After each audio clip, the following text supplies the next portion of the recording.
Salaverry. Así comienza ¿Quién tiene la razón? Con Patricia del Río.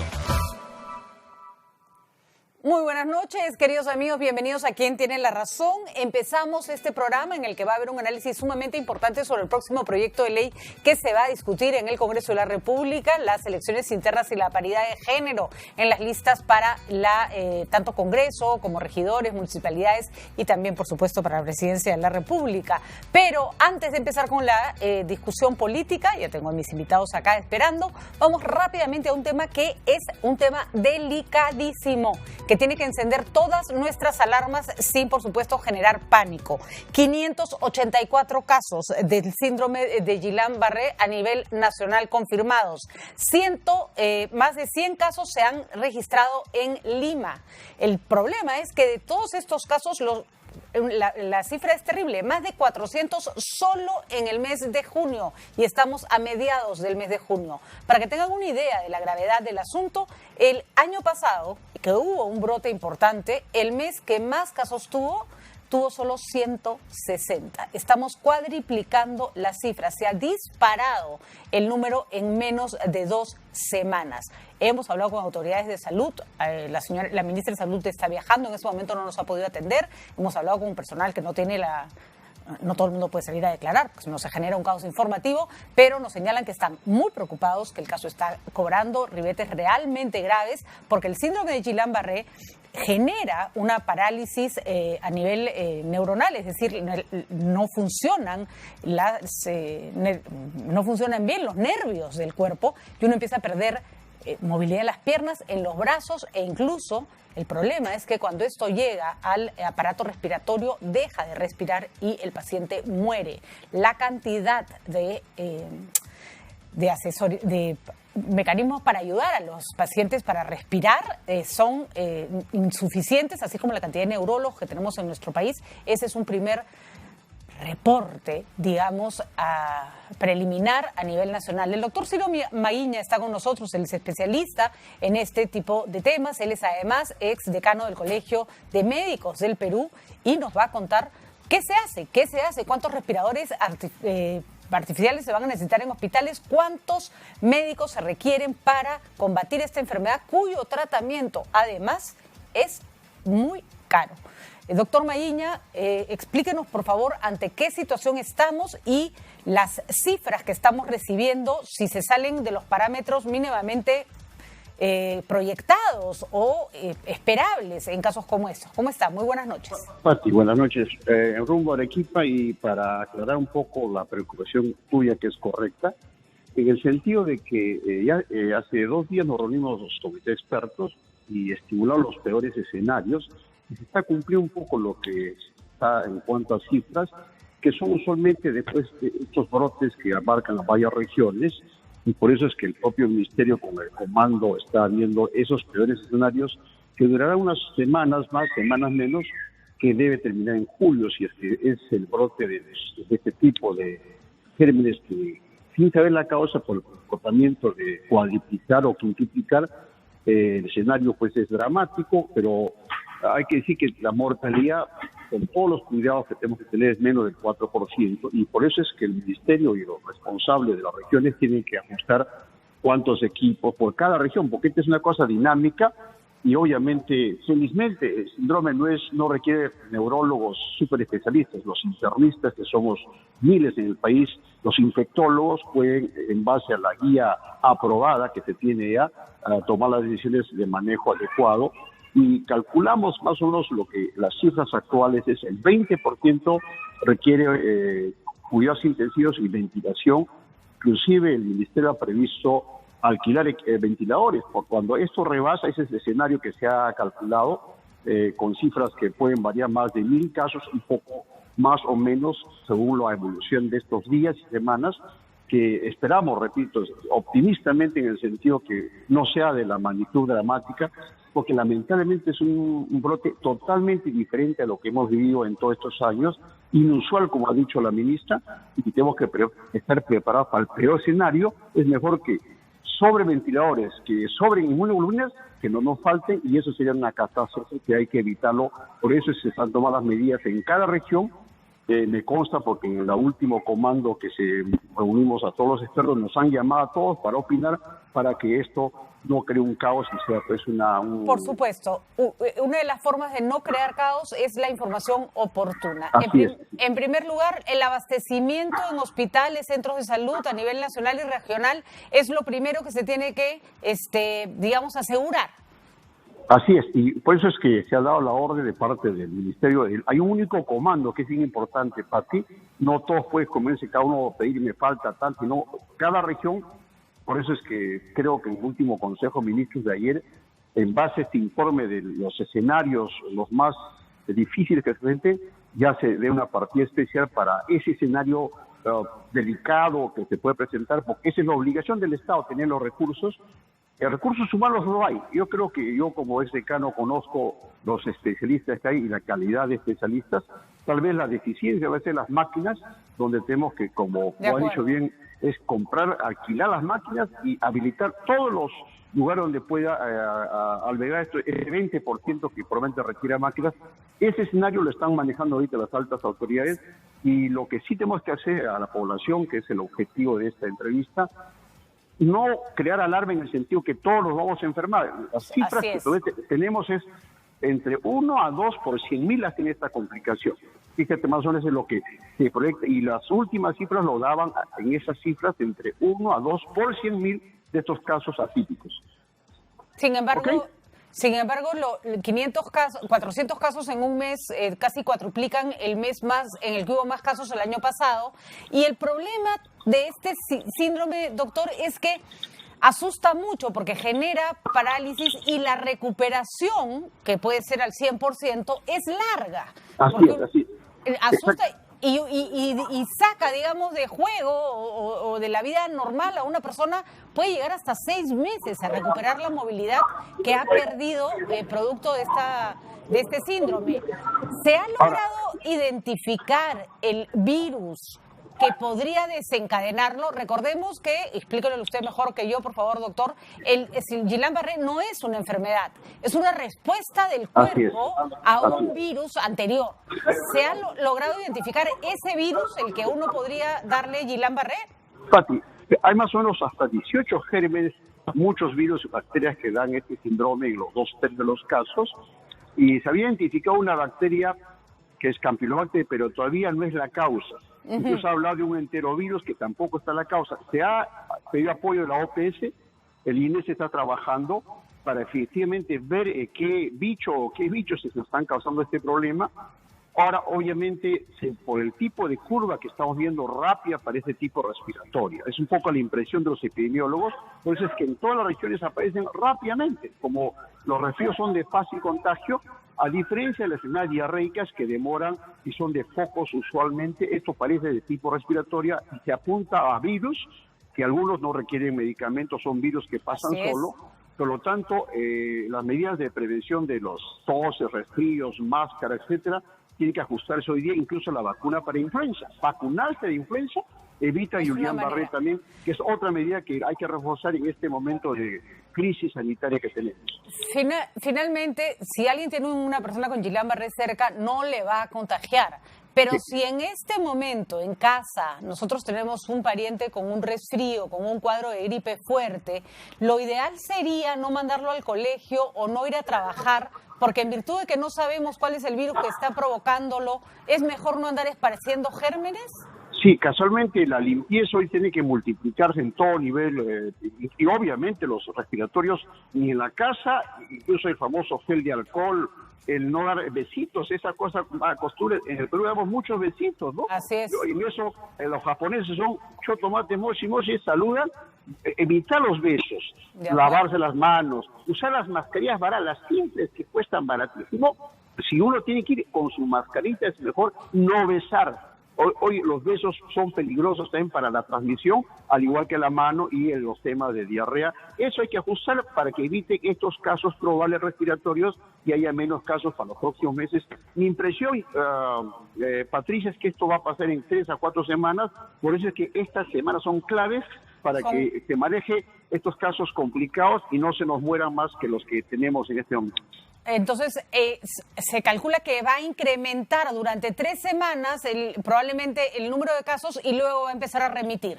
Así, ese es un poco lo que se ha visto en todas las brotes mundiales que se ha visto de semana pasada. ¿Okay? La última vez que tuvimos un brote de esta naturaleza fue el año pasado, pero los números eran mucho menores, ¿no? Mucho, totalmente, y básicamente en Trujillo, que incluso un virus de tipo enterovirus, que es un caso que se aisló, pero obviamente esto es distinto y diferente, por eso que tenemos que la alerta sería así general y sin miedos y dando todo el respaldo económico, político, regional. Acá nadie gana el Perú para evitar los problemas de muerte, que es lo que queremos evitar. Así es. Doctor Mariña, muchísimas gracias por ayudarnos a ponerle un poco de sensatez y contenido a esta noticia. Los números siempre asustan, pero tomando las medidas del caso creo que podemos actuar con responsabilidad. Muchísimas gracias, doctor Mariña. Muy buenas noches. Gracias a ustedes. Bueno, ya lo tienen ahí. Es un virus que todavía no está identificado, una bacteria que puede producir un proceso viral normal, un proceso viral estomacal, un proceso viral respiratorio, y por alguna razón, porque eso pasa en estas épocas, el cuerpo enloquece y en lugar de atacar el virus, el cuerpo termina de atacar el virus y empieza a atacar al mismo cuerpo. ¿Por qué? Porque sí, así ocurre. Eso se llaman enfermedades autoinmunes. El Guillain-Barré es una enfermedad autoinmune. ¿Podemos curar el Guillain-Barré? No, porque no hay nada que hacer ahí. Lo único que podemos hacer es no andar esparciendo virus que podrían desencadenar este proceso. Chicos enfermos se quedan en casa, personas enfermas se quedan en casa hasta que se les pase el virus y ahí ya pueden continuar con su vida. Ahora, si usted tiene un resfrío, no se aterre, no de todas maneras le va a dar el Guillain-Barré. La verdad, las probabilidades son bajas, existen, pero son bajas. Bueno, vamos a preguntarles a nuestros congresistas acá presentes si sabían toda esta historia, si estaban al tanto, porque la información, como acabamos de escuchar, es la mejor arma y la mejor defensa contra cualquier tipo de brote. Estamos con Mauricio Mulder. Mauricio, ¿cómo estás? Muy buenas noches. Y Richard Arce, también congresista de la República. ¿Estaban al buenas tanto? noches, muchas gracias. Sinceramente, no. Además, Mauricio, me preguntabas antes de empezar el programa de qué iba más o menos el tema, ¿no? No, es que yo había visto las noticias y se hablaba de que había mosquitos, de que esto era asociado al calor que había en el norte, y entonces había esa, preocupación en el sentido de que ya se está convirtiendo en una especie de epidemia, porque todos los días están dándose casos. Pero cómo se desarrolla la enfermedad, su condición de autoinmune y el hecho de que lo único que uno puede hacer es, digamos, casi rezar para que no te toquen, ¿no?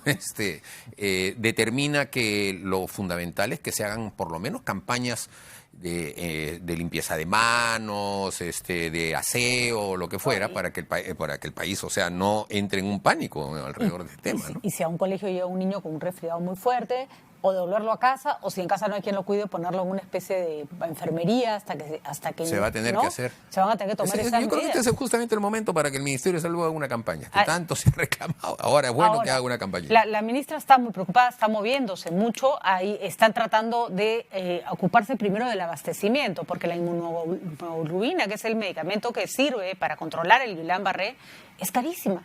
Es carísima y se ha asegurado la dotación para la atención gratuita a cualquier persona, tenga o no tenga seguro de salud, tanto seguro en el sistema público como en privado. Y lo primero, expresar que tenemos que tener tranquilidad. Es una realidad, es un problema que estamos afrontando y evidentemente pienso que no hemos estado preparados. Siempre nos sucede en temas de salud. Es que es nuevo, es raro. No, pero es que hay un tema que siempre somos reactivos.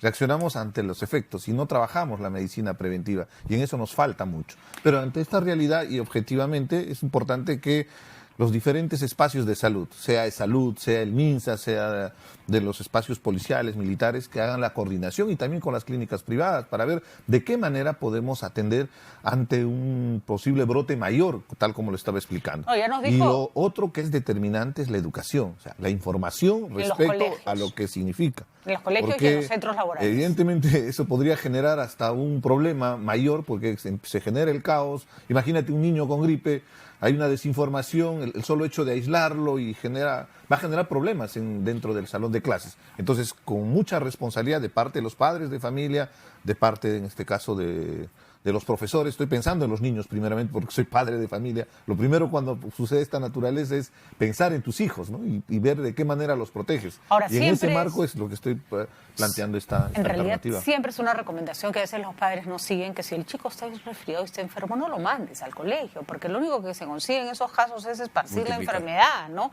Además de por mandar al pobre chico sintiéndose mal a estudiarlo. Aún cuando se trata de resfriado común, no hay que hacerlo. No hay que hacerlo, no hay que esperar que el chico esté con fiebre y muriéndose en cama para mandar. Eso los mandan al chico con el moco hacia la rodilla, me disculparán la expresión, pero... Así como se propagaron pues la de la sarampión, las parperas y todas esas enfermedades, porque iban al colegio y de ahí se expandían. Y de ahí se expandían. Algunas recomendaciones, si usted sintiera adormecimiento en las manos, en las piernas, en una o en otra, si de pronto siente que no puede caminar bien, si de pronto siente que no puede abrir un frasco que abría con facilidad, vamos, señor, no se lo piense, vaya. De repente va usted al hospital o a la clínica y le dicen que nada, que no tiene nada, que simplemente se levantó con flojera y se regresa a su casa tan tranquilo.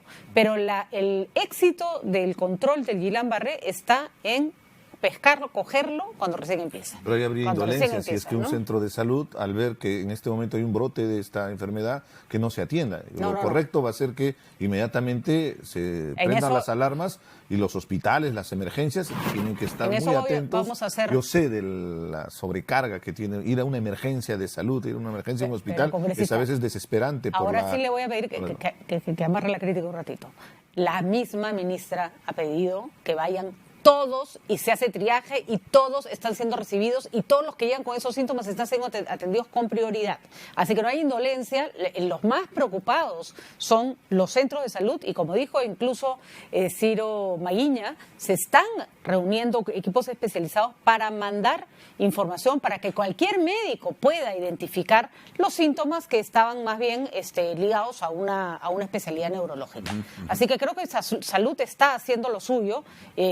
Al resto nos toca hacer lo nuestro, difundir. Hay que informar. ¿no? Yo creo Hay que el espacio que ustedes tienen en medios de comunicación, mañana tenemos pleno en el Congreso, será un momento para dialogar entre nosotros y ver de qué manera también podemos contribuir, ayudar, por porque supuesto. hay mucha responsabilidad. O sea, más allá del ruido y todo lo que existe en la política, estos casos nos tienen que unir para poder ver de qué manera buscamos estrategias para optimizar los limitados recursos que tenemos. El tema de salud es bien sensible y te lo digo porque cuando vemos el presupuesto general de la República es uno de los temas más demandados, pero las limitaciones, sobre todo en restricciones presupuestales, hace que permanentemente uno sienta frustración. Se están pidiendo apoyo internacional, se está pidiendo alquiler de equipos porque va a ser momentáneo. No, tampoco se trata de comprar 500 respiradores artificiales que pues te quedas con ellos porque es un evento que, como bien lo indica Maguiña, tiene un pico y va a empezar a bajar. Ventilador.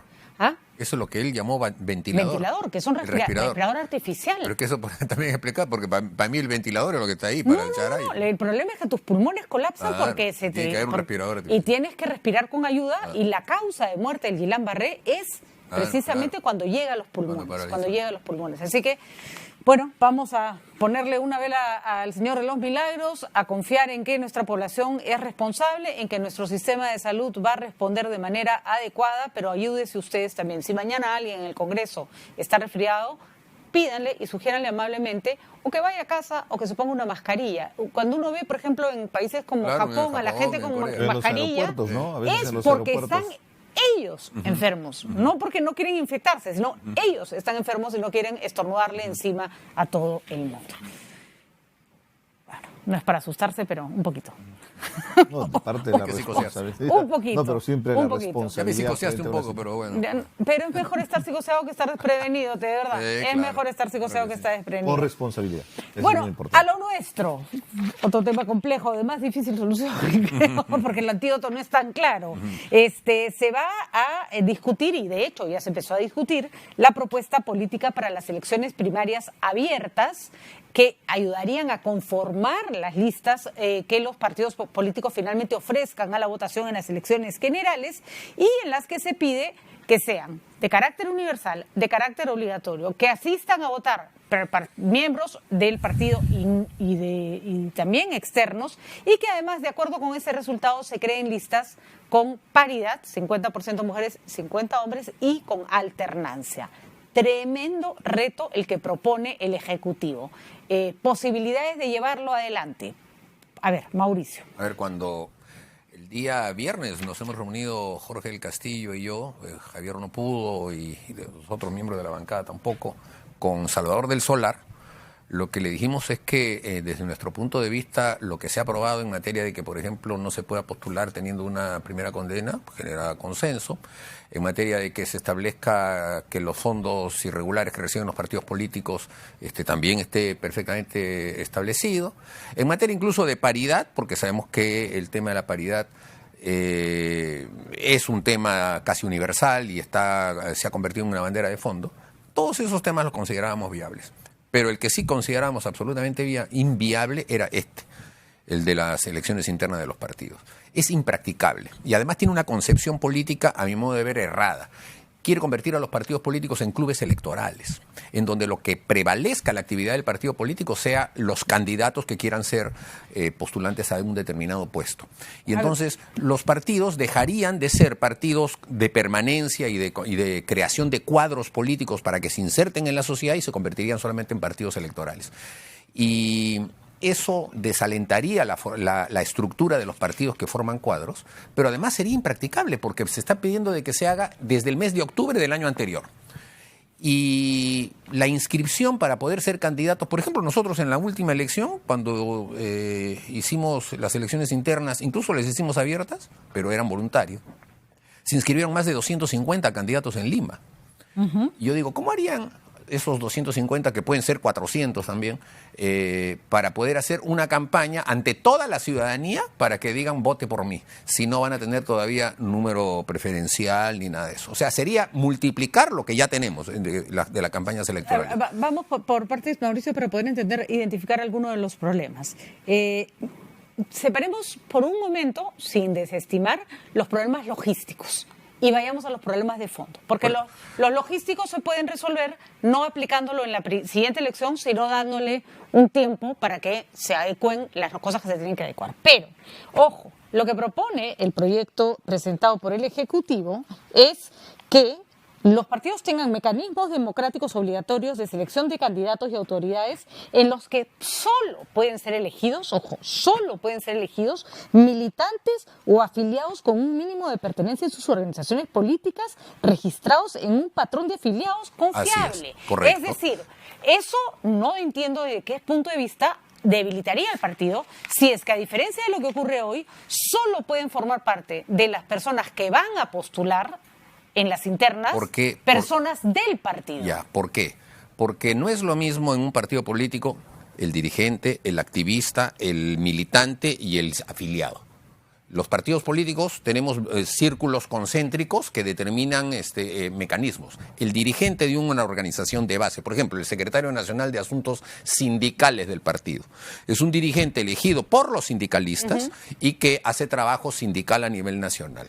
Ese dirigente, frente a una elección de este tipo, en la que sus bases no van a ser minoría con respecto al resto de los ciudadanos que van a venir a votar y que van a votar por el que hace mejor propaganda, desalienta que esos dirigentes quieran continuar siendo dirigentes porque saben que haciendo permanencia en el partido, con los militantes exclusivamente, siempre será minoría su liderazgo, no será de conocimiento de los ciudadanos que están afuera.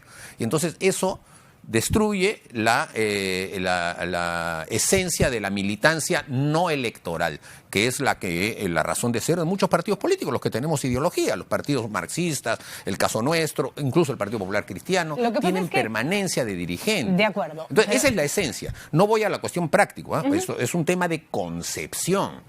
Pregunto, antes de escuchar a Richard Arce, el APRA es una de las excepciones, ese es el problema, de un partido bien construido.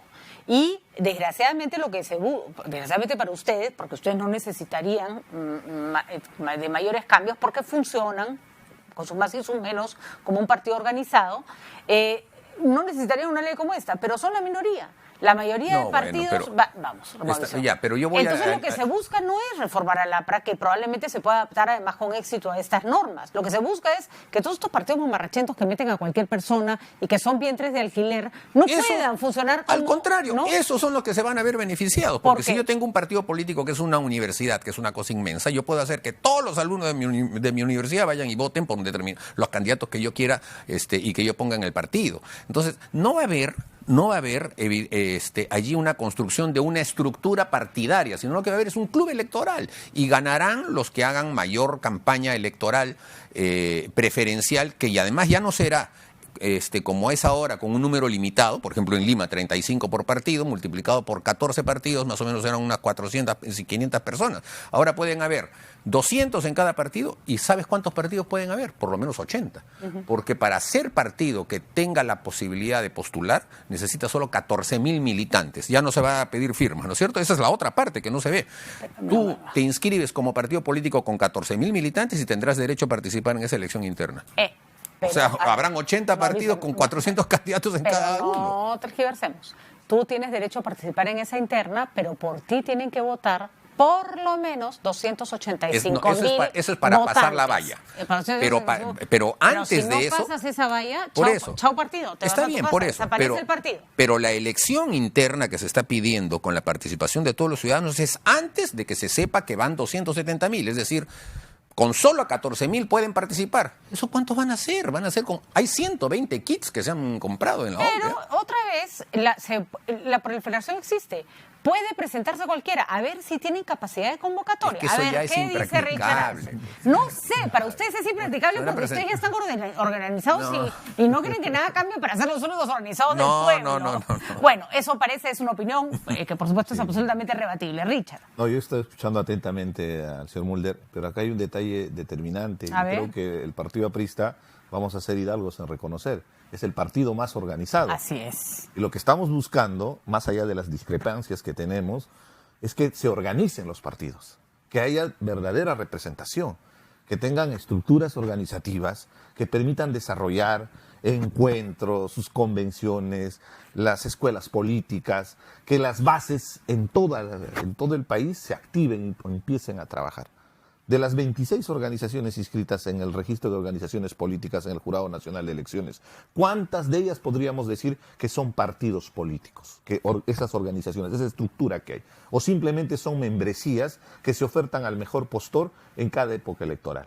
Es una especie de franquicia que se ofrece y lamentablemente ahí está el inicio inclusive de la corrupción, porque es por dinero que se ha logrado, por ejemplo, en algunos casos de ellos, tener alguna participación. Caso contrario, lo que han hecho es evitar, por ejemplo, la participación política en una elección cuando tenían un cierto candidato y al ver que no levantaba la aceptación, la preferencia, simplemente retiraban la candidatura y se mantenía ese partido.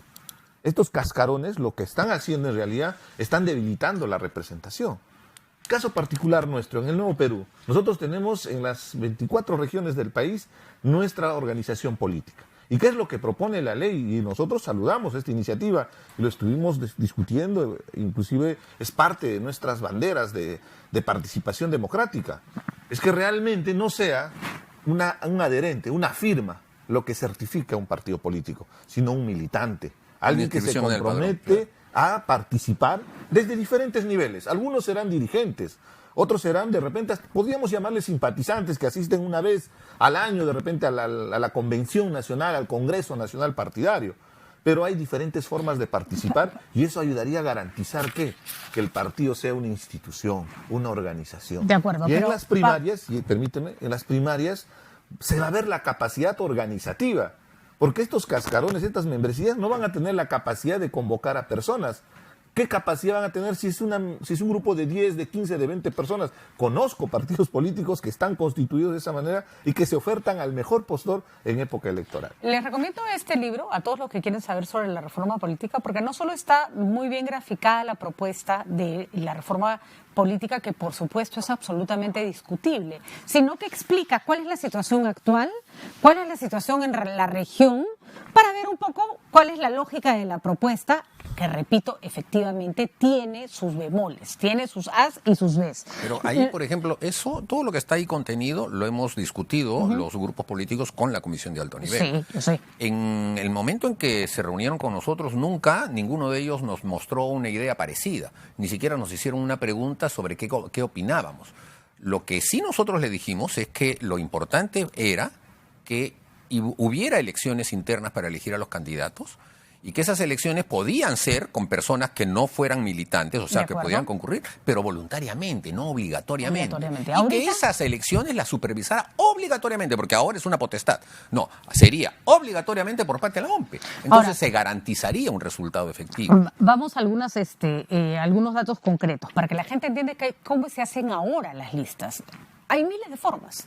No, hay tres nada más. Elecciones internas con militantes, elecciones abiertas con ciudadanos o elecciones por un órgano. O de delegados. Y también la elección por delegados. Por un órgano partidario. Tenemos voto universal, libre, voluntario, igual, directo y secreto de los afiliados. De los afiliados. Y uno que es parecido al que se está proponiendo, ¿no es cierto? Sin obligatoriedad. Voto universal, libre, voluntario, igual, directo, secreto de los afiliados y ciudadanos no afiliados. Entonces, se está un poco cogiendo, además de universalizarlo. Casi igual, solamente que no debe ser obligatorio para todos los ciudadanos. O sea, ¿por qué a los ciudadanos tienen que obligar a que ya escojan dentro de los partidos políticos a gente que no conocen? La lógica es incentivar la democracia interna, que permita la gente empieza a conocer desde antes a los candidatos que van a ser presentados y además... ¿Cómo harían esos candidatos para hacerse a conocer?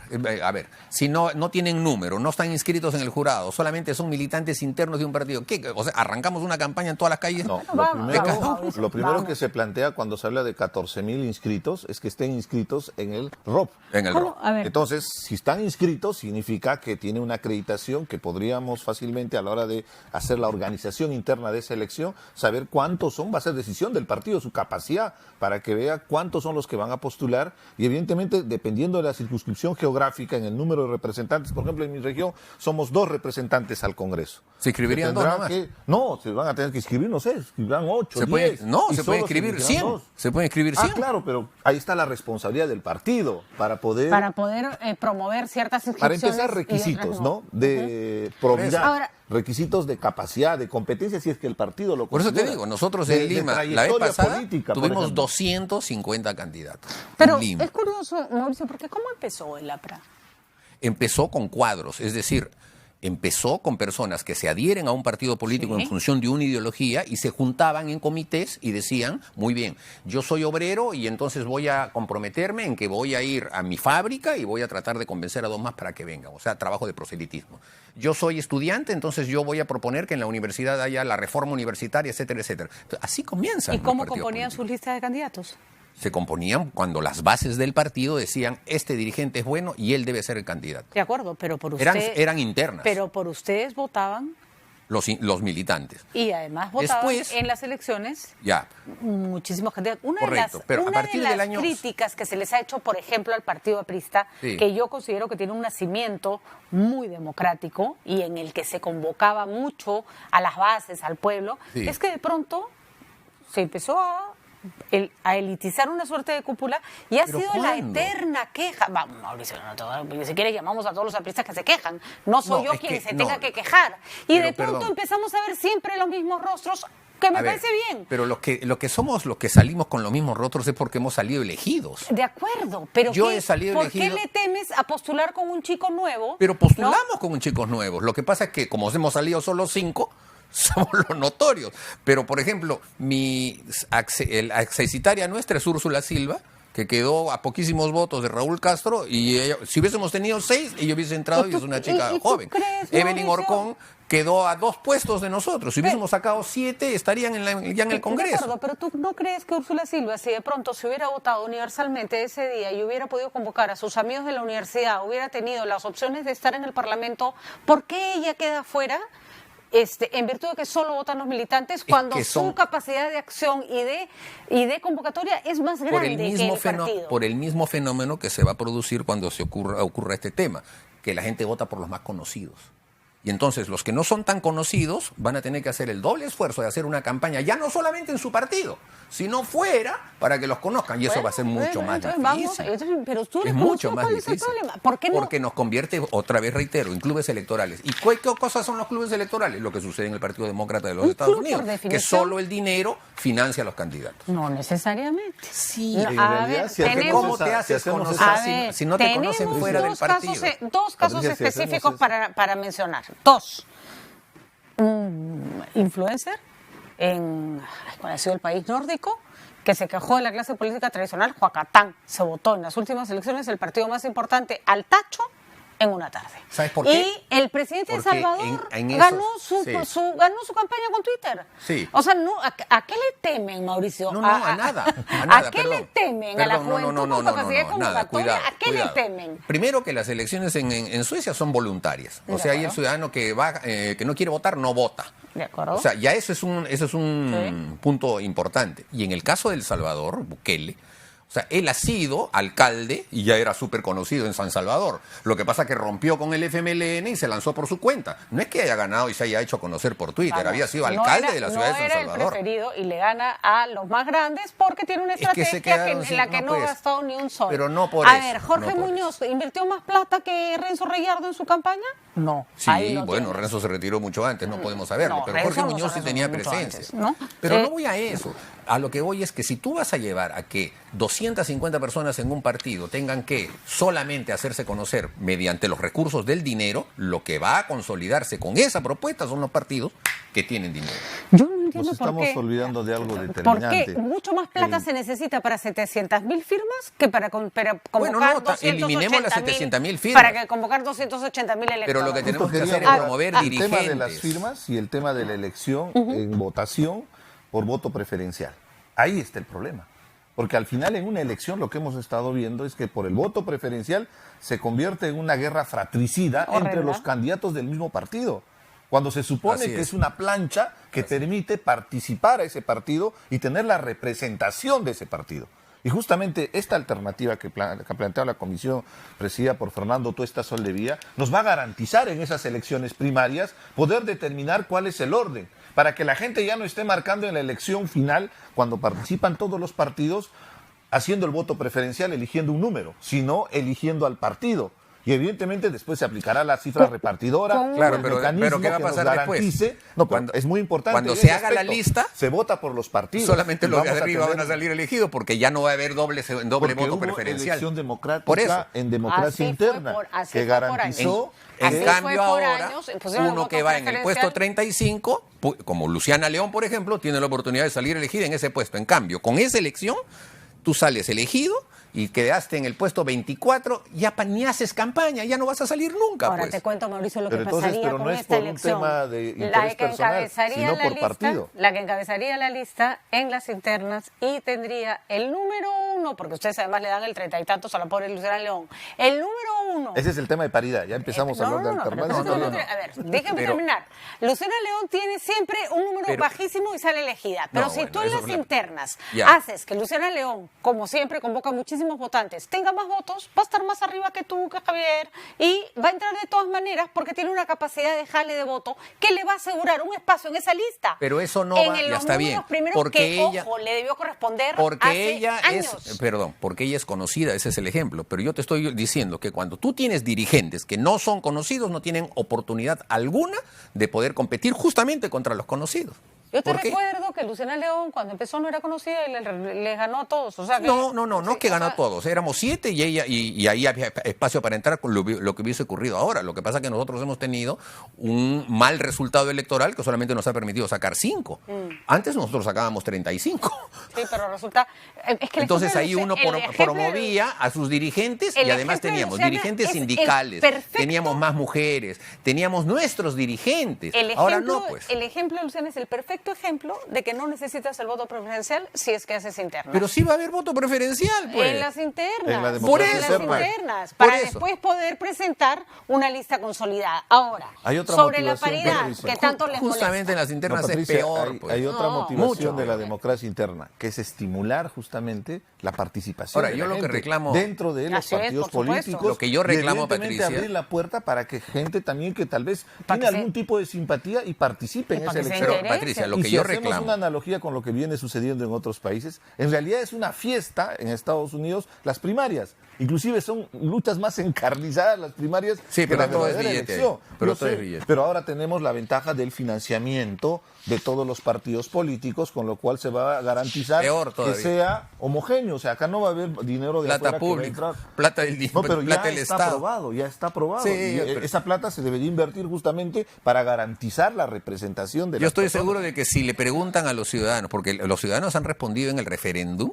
en el que hubo en diciembre, casi con el cantito, ¿no? Sí, sí, sí, no. Y entonces, yo hasta ahora les sigo preguntando a ciudadanos que son bien informados si ellos saben que han votado por 65% de que con dinero público se financian los partidos políticos. Todo el mundo dice, no, al revés, al contrario, que no, ustedes mismos. No, ahora es con dinero público. Entonces, aquí el nivel de desconocimiento de lo que es la política es muy grande. Y lo que yo reclamo es eso, que quienes han elaborado eso nunca en su vida han militado en un partido político. Ahora. No saben lo que es en la práctica ejercer la política en un país como el nuestro. Lo Todo que es pasa pura es que- teoría. lo que Y las pasa es importan que de otros países que Casi, tienen otras casi realidades. que los únicos que han militado en un partido político en los últimos años son los apristas, pues, porque casi No, el pues, único partido entonces político. hagamos las leyes contra los apristas. No es así, pues hagamos las leyes para que los partidos sean buenos partidos. No se hacen las leyes contra los apristas. Lo que pasa es que no se hacen las leyes para que los apristas sigan siendo lo que son y el resto siga siendo un desastre. Ay, ay, por favor. A No, pero ustedes hay- yo les vaticino, Por favor. Mauricio, que les viene mejor con esta ley. No, pero les imposible. encanta ser los tuertos en el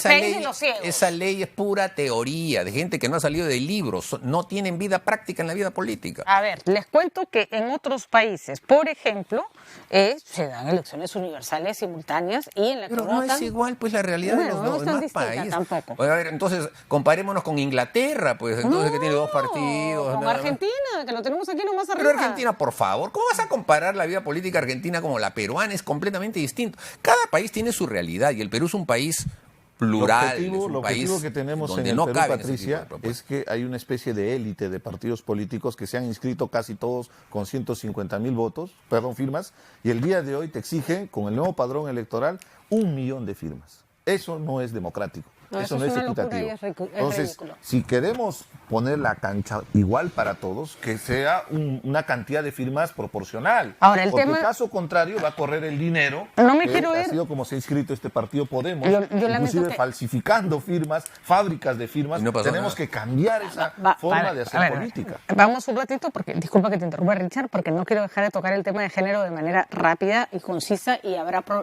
tema y habrá tiempo para darle mucho más vueltas, porque con esto del Gilán Barrera hemos perdido tiempos valiosos de discusión. Solo quiero No creo que sea recordarles, perder tiempo. solo quiero decirles cosas importantes. Argentina, 50% de la cuota de género, alternancia, sí. Bolivia, 50% de la cuota de género, alternancia, sí. Colombia, 30% de la cuota de género. Chile, 40% de cuota de género, sin alternancia. 50% de cuota de género más alternancia en Ecuador, en México y en Venezuela. 40% cuota de género y Pero alternancia. acá yo estoy de acuerdo. O sea, la verdad que yo siento que el concepto ese de que la mujer representa a la mujer es discutible, pero es una realidad a la que la política debe adaptarse, sin duda. Y lo ideal sería eso. Ahora, la discusión ya no es solamente este tema. Acabo de ver que en Francia y en Alemania la discusión es que ahora se garantice que el 50% del Congreso esté compuesto por mujeres y 50% por hombres. O sea, que ya se hagan elecciones por separado. Ese es el nuevo debate Oye, que está eso es como habiendo. too much. Lo cual, bueno, está bien. Yo no sé si eso va a mejorar o va a empeorar. Eso no se puede saber porque lo que interesa no es el género de la persona, sino lo que piensa y lo que hace, ¿no es cierto? Así que en eso nosotros no tenemos ningún problema. Votaremos Debo como se está reconocer estableciendo. que el primer proyecto de ley presentado para cuota de género y alternancia en las listas electorales de los partidos políticos, movimientos y agrupaciones fue del 2001 y lo presentó la cédula parlamentaria aprista. Claro. Acá está. Nosotros siempre lo hemos tenido. Ahora, Porque Hay una realidad también. No hay el número suficiente de mujeres en la política como el de hombres en 50%. Pero eso se suple de todas maneras. No, y se genera, empieza a rodar la rueda, ¿no? Empieza a empujar la rueda. En ese acaba de dar en el clavo, como quien diría. Es justamente el incentivar que las mujeres participen, la posibilidad de promover la paridad. Porque evidentemente esto generaría que haya dentro de las listas participación de mujeres. En la elección ya se tomará la decisión y se elegirá de repente, ¿por qué no? Pura mujeres. Eso ya será decisión de la democracia. Pero el objetivo es que haya la paridad para que haya una participación equitativa entre hombres y mujeres. Y la posibilidad de la alternancia es para que en el momento de la repartición, lo que estabas explicando de Luciana León, creo que es lo más gráfico para ver que podrían tener mejor opción a la la ser elegidos. Ahora, simplemente y no hay para que tener terminar, miedo en ese. Ahí eso es un tema no quiere decir de motivación, que en el Congreso vaya a haber mitad hombres, mitad mujeres. No quiere decir. Por eso te digo, esa es una nueva discusión. Que además no creo que sea necesario. Quiere decir que la posibilidad de elegir sea igual para los hombres que las mujeres. ¿Cómo se componga finalmente el Congreso? Ya veremos. De repente hay más mujeres que hombres. También puede pasar. Simplemente estamos cambiando las condiciones para que las elecciones sean más justas. Señores, vamos a regresar sobre este tema porque va a ser uno de los temas más complejos sobre los que va a haber más discusión.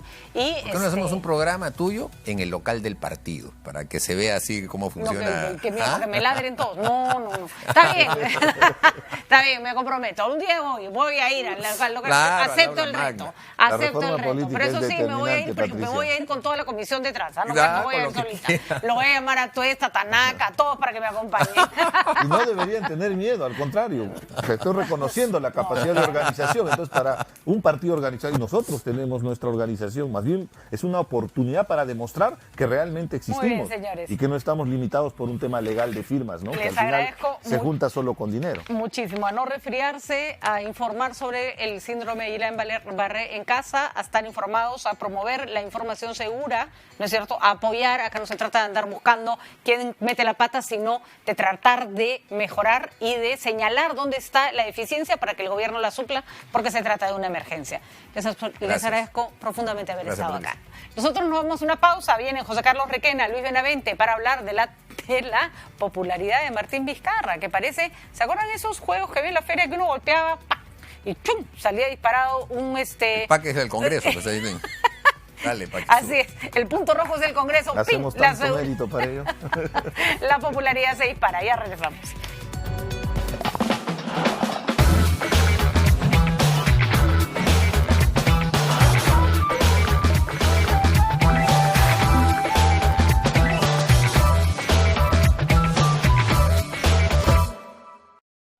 Nunca pensamos que caminar tanto nos iba a llevar tan lejos. Pero con paso firme, hoy nuestros planes se fueron realizando con distintos pensamientos. Con planes pequeños, medianos y cada vez más grandes. Y es que todo empezó con la idea de nuestros padres. Nos enseñaron que para crecer, el respaldo es importante. Saca tu crédito en esta campaña y juntos lucharemos por una sonrisa. Gracias, papás. Caja Arequipa, impulsando tu bienestar. La disfunción eréctil y la eyaculación precoz tienen tratamiento. Llame y separe su cita médica al 01748-1900, bostonmedical.la. No sabes. He escuchado por ahí que todos los peruanos que tengan los apellidos como figuran en una larga lista de la Embajada de España obtendrán la nacionalidad española inmediatamente. Así que si te apellidas Gómez, Chávez, Gutiérrez, Pérez, es una oportunidad que no puedes dejar pasar. Hay mentiras disfrazadas de noticia. Felizmente existe RPP, confianza por todos los medios.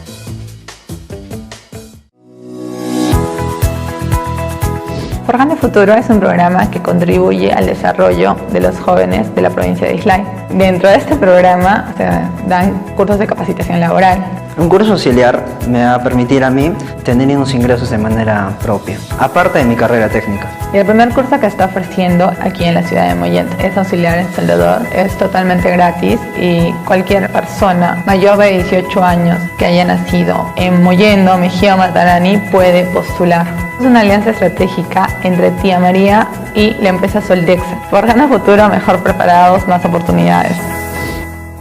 La disfunción eréctil y la eyaculación precoz tienen tratamiento. Llame y separe su cita médica al 01748-1900, bostonmedical.la. Porque eres un ejemplo para nuestra vida. Siempre estás cuando te necesitamos. Porque nos enseñaste a pensar en grande. Un papá siempre busca darte lo mejor. Agradécele en su día, cuidando su salud con las promociones de Clínica Cayetano Heredia. En descarte de síndrome metabólico, colesterol alto, diabetes e hipertensión. Clínica Cayetano Heredia.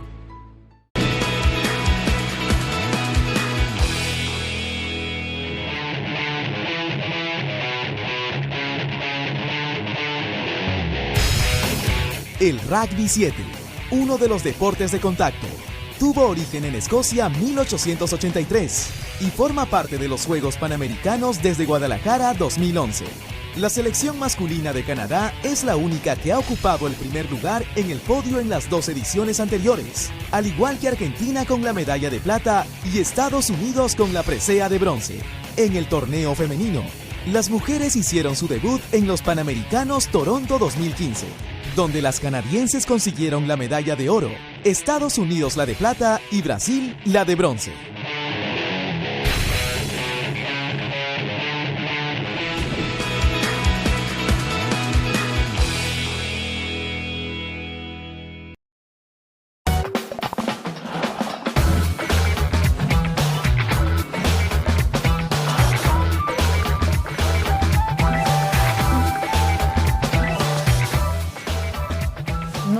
Encuestas para el presidente Martín Vizcarra y parece que hoy sonrieron en Palacio. 13 puntos de un tirón a raíz de, obviamente, la cuestión de confianza planteada frente al Congreso de la República. La teoría de que golpear al Congreso funciona, pues se sigue corroborando mes a mes. También hay que decirlo, y esto ha sido una cosa que hemos logrado percibir en las calles, hoy día preguntándole a las personas, que obviamente no es una encuesta formal, pero da un poco la temperatura de la calle, muchas respuestas relacionadas a el hecho de que se hayan tomado restricciones para el ingreso de los venezolanos. Estamos con José Carlos Requena, él es el editor de política del diario El Comercio, y con Lucho Benavente, analista también de opinión de la empresa Vox Populi. Así que, a ver, José Carlos, desde la perspectiva del análisis político, sí, bueno, funcionó el penal, digamos. Se anotó un gol a la fuerza, pero se anotó. Digamos, sí, yo en lo personal, la verdad, no esperaba que fuera un rebote tan importante, pero claramente creí. Funcionó, y creo que, como conversábamos con Lucho antes de entrar al aire, es un componente de estos dos elementos que tú has mencionado. No vamos a esperar las próximas encuestas. El Comercio publica la suya el domingo con Ipsos, pero seguramente la tendencia se va a mantener y vamos a tener a este presidente que ha sido acusado muchas veces de populista, ahora popular, ¿no? Vamos a volver a esa tónica y vamos a ver qué tantas veces esto le funciona, qué tantas veces puede seguir utilizando el recurso, porque también ya hay sí más presiones, o sí hay muchas evidencias de que las cosas están un poco detenidas, un poco amodarradas, ¿no? Por lo menos en la gestión. Así es.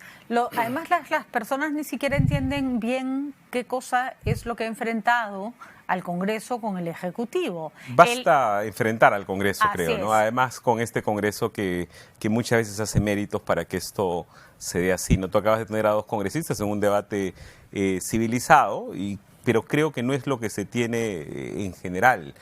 En El Comercio ayer nosotros tuvimos también a 4 congresistas hablando del tema de reforma política y tú veías que sí es posible llevar estos temas de otra manera y espero que el Congreso pueda estar un poco a la altura de las responsabilidades y las cosas que tiene que hacer en adelante, ¿no? Porque además la discusión que acabamos de tener es bastante compleja. Es súper difícil de explicar. O sea, casi que tenemos que partir de, mira, así se hacen las listas, así es como llegan los candidatos a tu cédula, así es como sería que van a llegar, ¿qué te parece? O sea, las personas no entienden muy bien ni siquiera de qué va el cambio. La paridad es un tema mucho más fácil de interpretar, pero esta suerte como de voto para conformar las listas de los distintos partidos resulta bastante ajena y bastante extraña, ¿no? Son varias reformas y cada cual tiene sus propias pequeñas complejidades que para la gran opinión pública sí resultan un poco complicadas, ¿no? Pero lo que sí queda es que el enfrentamiento ha sido fuerte. más fuerte que otras veces, porque el presidente ya se había agotado en el hecho de golpear a sus adversarios y ya no tenía tela para cortar, ya se le había agotado el tema, ¿no? Pero esa vez el enfrentamiento fue muy fuerte, puso al Congreso contra las cuerdas, cuando convocó a la cuestión de confianza fue bastante duro, usó un lenguaje poco diplomático, poco presidencial, y por otro lado el Congreso acababa de blindar a Chávarri, acababa de seguir cometiendo los errores que lo desprestigian bastante, ¿no? Yo no tengo duda que la principal motivación del presidente es recuperar popularidad, porque es un presidente que no tiene respaldo político en el Congreso, con el peso que tiene el Congreso, tiene algún respaldo en algunos sectores de la prensa tal vez, pero el principal espacio que le queda es el respaldo de las encuestas, o respaldo social, si se quiere, ¿no? Y el tema de los venezolanos es igual, ¿no? Porque la declaración del presidente anunciando la visa como requisito para los venezolanos fue el día 6, jueves, y la encuesta es desde el 7 hasta el lunes 11. Entonces mide perfectamente el impacto de la decisión del presidente. Sí. José Carlos, ¿es un camino peligroso el que empieza a transitar el gobierno con respecto, por ejemplo, a la visa de los venezolanos? Me impactó más que la medida, que ya me parece un poco, no tanto por la medida, sino por la rapidez y la celeridad y el poco espacio que deja a los ciudadanos venezolanos a resolver su situación, sino por esta cosa del presidente parado el día que los venezolanos iban a ser deportados, que me pareció de muy mal gusto, por cierto, ¿no? Sí, ese ha sido, creo que, un acto efectivamente riesgoso. Creo que esta estigmatización que podría terminarse haciendo es muy riesgosa, muy peligrosa. Irresponsable casi, ¿no? Sin duda, ¿no? Y digamos, es un hecho que tenemos entre 700.000, 800.000 ciudadanos venezolanos viviendo aquí de distintas maneras, y estigmatizar un grupo social tan importante, un grupo poblacional tan importante, sin duda hace que la convivencia sea mucho más complicada. Y si el presidente va a treparse a esa ola estigmatizadora, es sin duda riesgoso. Para su popularidad puede ser importante, y seguramente, irresponsablemente, él podría continuar con esta tendencia. Esperemos que eso cambie, pero es sin duda riesgoso, ¿no? Por ejemplo, eso da cuenta de que efectivamente el presidente tiene como la mira puesta en aquellos bulls, ¿no? Que si le da el bull, ¡pum!, le sube la popularidad, y eso es muy efectista. Quiero seguir con este tema porque me parece profundamente preocupante. El síndrome de Guillain-Barré, que se está convirtiendo en un problema de salud pública, que además es un problema complejo, porque es un síndrome que le da a las personas cuya manera de prevenir es muy complicada, sus secuelas son complicadas, y así no produzcan o induzcan a la muerte. Gracias a Dios la mortalidad no es alta. Las condiciones para recuperarse de un paciente son largas y complicadas. Una persona que se queda casi inmovilizado puede quedarse hasta 6 meses sin posibilidad de volver a tener una vida normal. Y el presidente no sabe, no opina. Y esto ya dejó de ser un tema de la ministra de Salud, que, por cierto, aquí mis felicitaciones, está llevando las riendas con bastante eficiencia. ¿Pierde de vista Vizcarra su papel rector por su papel popular, por decirlo así? Bueno, sí, lamentablemente, mientras este tema no se ponga en agenda, quizás con tu esfuerzo, con el esfuerzo de los medios de comunicación, se pueda poner en agenda, y recién entonces el presidente le ponga atención. El presidente